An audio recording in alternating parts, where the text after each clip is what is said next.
Hello viewers, welcome to Suman TV. ప్రస్తుతం అంతా ఉన్నారు స్టడీ సక్సెస్ కోచ్ సిఎస్ విప్పా గారు. నమస్తే సార్. నమస్తే అమ్మా.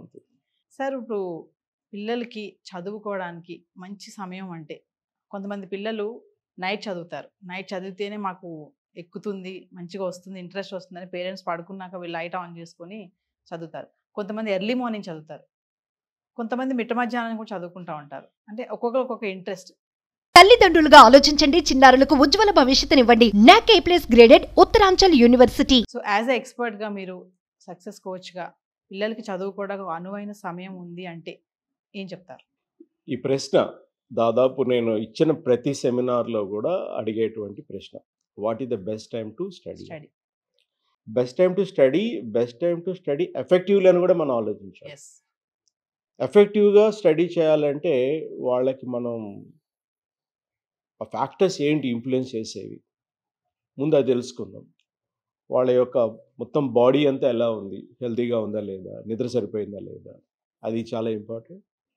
బ్రెయిన్ సరిగ్గా రిసెప్టివ్ స్టేట్లో ఉందా లేదా, వాళ్ళ యాజిటేటెడ్ మైండ్తో ఏమైనా ఉన్నారా, అదొకటి ఇంపార్టెంట్. తర్వాత అంబియన్స్.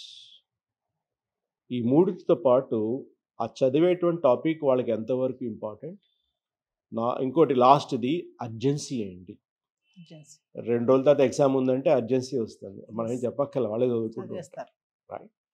సో ఈ 5 ఫ్యాక్టర్లు మనం జాగ్రత్తగా గమనిస్తే దీంట్లోంచి మన బెస్ట్ టైం ఏంటి అనేది డిరైవ్ చేయొచ్చు.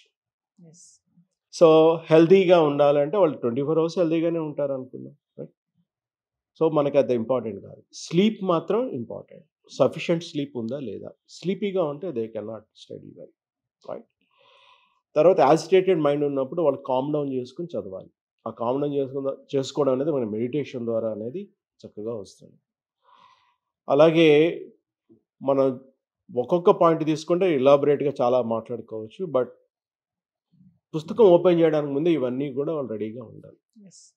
బెస్ట్ టైం అనేది ఎప్పుడు అవుతుందంటే ఇవన్నీ కూడా పర్ఫెక్ట్గా మ్యాచ్ అయినప్పుడు అది బెస్ట్ టైం అవుతుంది.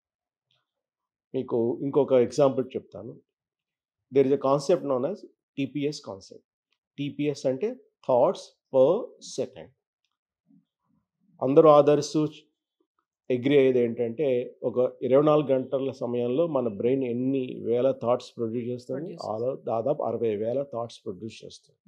అంటే ఎనీ గివెన్ మూమెంట్ ఏ టైంలో అయినా సరే మన మైండ్లో కనీసం ఒక 10 థాట్స్ అలా నడుస్తూనే ఉంటాయి.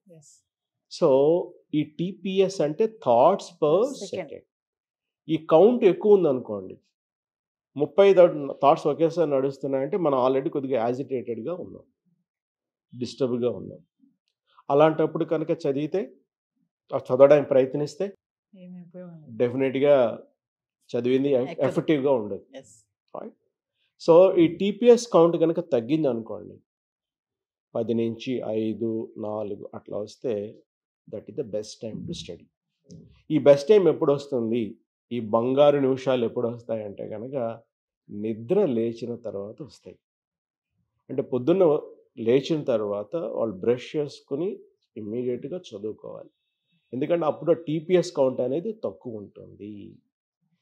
స్కూల్కి వెళ్ళొచ్చి సాయంకాలం ఏదో ఆటలాడుకుని భోజనం చేసుకుని కూర్చుంటే కనుక అప్పటికి ఆ రోజంతా జరిగినవన్నీ కూడా బ్రెయిన్లో అలా అలా అలా అలా తిరుగుతూ ఉంటాయి. కాబట్టి టీపీఎస్ కౌంట్ అనేది ఎక్కువగా ఉంటుంది. దానివల్ల వాళ్ళకి వాళ్ళు అనుకున్నంత, వాళ్ళ పొటెన్షియల్కి తగ్గంత రిసెప్టివిటీ అనేది ఉండదు. సో ఇది బేసిక్ ప్రిన్సిపల్. అలాగే ఈవినింగ్ వాళ్ళు రాత్రిపూట బాగుంటుంది అనుకున్న వాళ్ళు కూడా చుట్టుపక్కల ఎక్కువ డిస్టర్బెన్స్ లేకుండా ఉంటే వాళ్ళకి బాగా ఉన్నట్టు అనిపిస్తుంది. ఓకే. ఆ ఎన్విరాన్మెంట్ వాళ్ళు ఎప్పుడైనా క్రియేట్ చేసుకోవచ్చు. ప్రతి ఇంట్లో కూడా వాళ్ళకు ఉండే ఇబ్బందులు వాళ్ళకు ఉంటాయి. 2 గదుల రూమే ఉండొచ్చు, గ్రాండ్ పేరెంట్స్ టీవీ చూస్తూ ఉండొచ్చు, సౌండ్ డిస్టర్బెన్స్ ఉంటుంది. అలాంటప్పుడు మనం ఫోకస్ చేయాలి అంటే కనుక పిల్లలకి చెప్పలేం చదువుకోకుండా ఉండొద్దని, పెద్దవాళ్ళకి చెప్పలేం టీవీ చూడొద్దు అని చెప్పి. అప్పుడు ఏం చేయాలంటే కాటన్ చిన్న బాల్స్ రోల్స్ చేసుకుని చెవిలో పెట్టుకుంటే ఇంపాక్ట్ తగ్గుతుంది కదా. అలాగే గోడ వైపు తిరిగి చదవాలి. గోడ వైపు తిరిగి చదివినప్పుడు గదిలో ఏం జరుగుతుంది అనేది కనిపించవు. ఇంతకుముందు స్కూళ్ళల్లో పనిష్మెంట్ లాగా ఇచ్చేవాడు, but this is a concentration improvement technique. Okay. So అలాగే స్కూల్ నుంచి వచ్చిన తర్వాత కాసేపు పడుకుని మళ్ళీ లేచిన that is the best time to study. So పిల్లలు ఈ బెస్ట్ టైంని మిస్ కాకూడదు. ఈ బెస్ట్ టైంలో చదివితే కనుక బ్రహ్మాండంగా వాళ్ళకి ఎక్కుతుంది. అందుకోసం మన పెద్దవాళ్ళందరూ చెప్తారు, పొద్దున్న 4 గంటలకు లేండి, బ్రహ్మముహూర్తము, ఇవన్నీ కూడా. ఆ కాన్సెప్ట్ కొద్దిగా పక్కన పెట్టినా నిద్రలించి లేచేసరికి టీపీఎస్ కౌంట్ తక్కువ ఉంటుంది కాబట్టి డెఫినెట్గా వాళ్ళకి చదివింది బాగా వంట పడుతుంది. ఇది మనం గుర్తుపెట్టుకోవాల్సింది, సజెస్ట్ చేయాల్సింది కూడా. అలాగే చదవడంలో కూడా చాలా ఉన్నాయి. కొత్త పాఠాలు చదవడం ఒకటి, పాత పాఠాలు రివైజ్ చేయడం ఒకటి, అలాగే మనం హోంవర్క్ చేయడం ఒకటి, ఎగ్జామినేషన్ కోసం చదవడం ఒకటి, క్యాజువల్ రీడడం ఒకటి. మనం ప్రతిదీ కూడా సీరియస్గా చదవం. ఎర్లీ మార్నింగ్ లేచి నవలు చదవడం అవసరం లేదు. సో కొత్త పాఠం నేర్చుకున్నప్పుడు మార్నింగ్ పూట చదవడం అనేది బెస్ట్.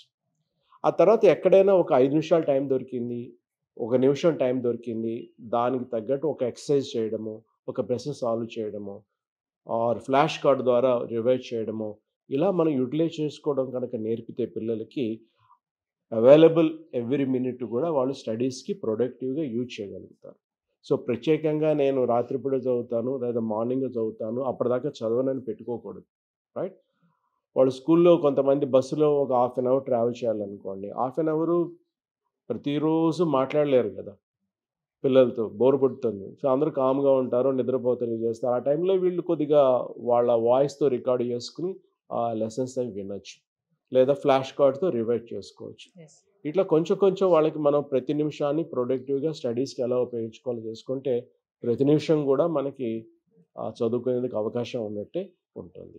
సార్ నాకు ఒక డౌట్ లాస్ట్లో, ఇప్పుడు ఈవినింగ్ ట్యూషన్స్ ఉంటున్నాయి కదా సార్, మరి ఈవినింగ్ ట్యూషన్స్ కొంతమందికి 6 స్టార్ట్ చేస్తారు, కొంతమందికి 8 స్టార్ట్ చేస్తారు. ఇప్పుడు ఇంకా చూసుకుంటే 9 కూడా స్టార్ట్ చేస్తున్నారు. అంటే వాళ్ళు అక్కడక్కడ చెప్పుకోవడం వాళ్ళ ట్యూషన్స్, ఇక్కడ పేరెంట్స్ కూడా కొంచెం వాళ్ళ జాబ్ ఫెసిలిటీ, ఇంట్లో ఎవరు ఉండరు కాబట్టి మేము వచ్చాక రండి అని చెప్పడం. అంటే ట్యూషన్స్ చెప్పడం అనేది పిల్లలు ఆ టైంలో ఇంట్రెస్ట్గా వింటారా? అసలు ఆ టైంలో పిల్లలు కరెక్టేనా అది ట్యూషన్ చెప్పడము ప్లస్ పిల్లలు వినడం అనేది, ఇది ఎంతవరకు అంటారు? అసలు స్కూల్కి 8 గంటలకి 8:30కి వెళితే రాత్రి 8:30, 9 వరకు కూడా పిల్లలంతా వాళ్ళ యూనిఫామ్ కూడా విప్పకుండా అదే అంత నేర్చుకునే స్టేజ్లో ఉంటారా అంటే లేరు అనే చెప్పాలి. వాళ్ళు కూడా హ్యూమన్ బీయింగ్స్ కదా, ఎంతకాలం ఎంతసేపు అని వింటారు? అటెన్షన్ స్పాన్ ఉండదు, అంత బొంబార్డ్ చేయాల్సిన అవసరం లేదు. మన పిల్లలకి నేర్పించాల్సింది లాంగ్వేజ్ ఒకటి చాలా ఇంపార్టెంట్. ఆ తర్వాత ఎక్స్ప్రెస్ చేసేటట్టు నేర్పించాలి. ఆ తర్వాత వాళ్ళు ఏం చదువుకుని దాన్ని అనలైజ్ చేయడం అనేది నేర్పించాలి. ఇన్ఫర్మేషన్ డంప్ చేయడం is not learning, it is only A stage in the learning. Analyse చేయడం వచ్చినప్పుడు పిల్లలు ఆలోచించడం మొదలెడతారు. ఆ ఆలోచించడం మొదలెట్టినప్పుడు వాళ్ళు నేర్చుకోవడం అనేది ఫాస్ట్గా జరుగుతుంది. కొంతమంది ఏకసంధాగ్రహులు అంటారు. అంటే ఏంటి? వాళ్ళు 100% కాన్సన్ట్రేషన్ పెట్టగలుగుతున్నారు. That is what required. ఇప్పుడు వీళ్ళని ఎక్కువ స్ట్రెస్ చేసిన కొద్దీ వాళ్ళ ఎనర్జీస్ అన్నీ డిసిపేట్ అవుతున్నాయి. పేరెంట్స్కి ఏంటంటే వాళ్ళు పెట్టించారు ట్యూషన్, మేము కూడా పెట్టించాలి అన్న ఒక అనవసరపు కాంపిటీషన్లో వాళ్ళు ఉన్నారు తప్ప మన పిల్లలకి ఏది అవసరం అనేది తెలియట్లేదు. నేనైతే డైలీ వాళ్ళని అంతసేపు పనిష్ చేయడం అనేది as a parent, as a coach I don't suggest. వాళ్ళకి అవసరం లేదు. మనం వాళ్ళకి నేర్పించాల్సింది how to think, how to analyse. దాన్ని బట్టి వాళ్ళు అల్లుకుని వెళ్ళిపోగలరు. ఆ కెపాసిటీ ఉంది. Thank you sir. Thank you very much.